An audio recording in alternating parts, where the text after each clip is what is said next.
Well, welcome back. Now we're on, our unit number 2, which is going to be the initial layout portion of this class.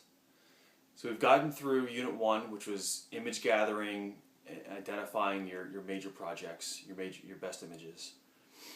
And I would have, I've given you some feedback. Hopefully your peers have too. What images you think you should focus on. But this initial layout, again, is going to serve as one of your templates going forward. And a lot of this is going to have to be your personal preference because there's no one way to do a portfolio. It has to show your own personal brand, your own personal ideas of how to lay something out. There are some ideas that do carry through, that work really well.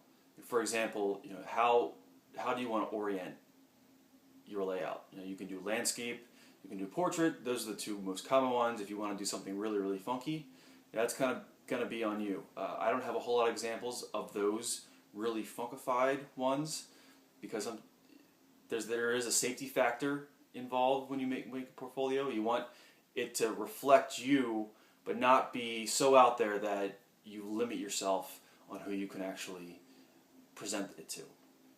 So step 1 of this is, I would say, choose a paper size and an orientation that works for you.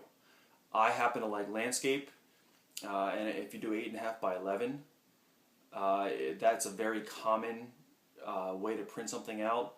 You're going to be able to take it to any document center to get it printed. If you were to email it to a firm, they're going to easily be able to print it out and it won't distort. Whereas if you choose like a 5 by 7 or some other very uncommon dimension, it might not scale correctly on a normal printer. So step 1 of this is choose your layout, choose your orientation, choose a paper size that works for you, and that will be your size going forward.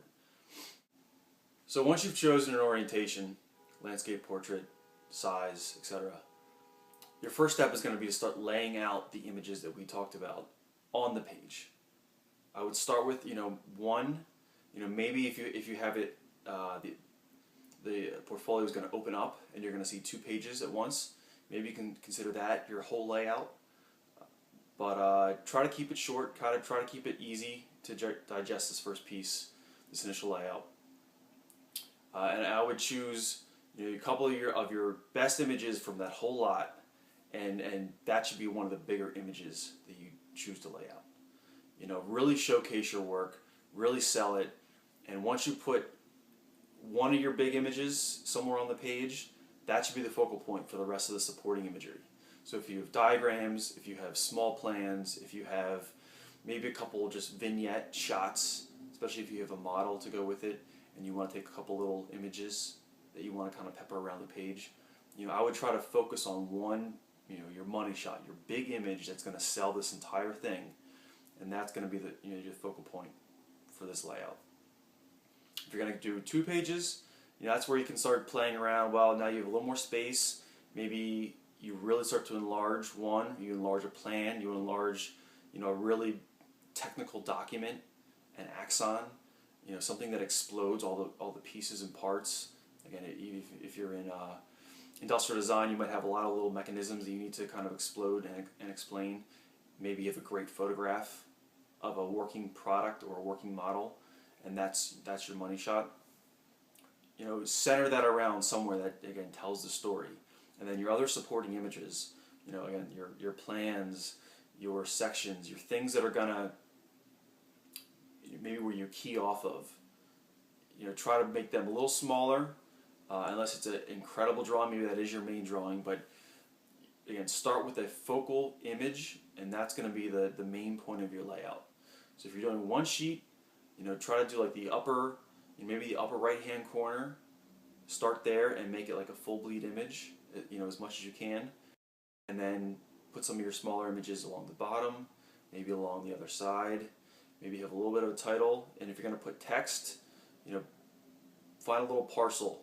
Text should really be no more than about 5 to 10% of the overall page layout. You want it to be short, succinct, something that you don't need the text except to explain a couple things. that's going to all be part of your initial layout. And again, if you have 2 pages, you can let things spill over, but just don't crowd. And even if you chose those 5 to 10 images, don't feel like you have to put all 10 on. Choose the ones that are most effective, lay them out accordingly, and after you finish uploading your initial layout, we will start looking at that and say, I don't think you need this one. Let more white space into here, and that'll be part of the next layer of review to make sure that you're on the right path towards the final layout.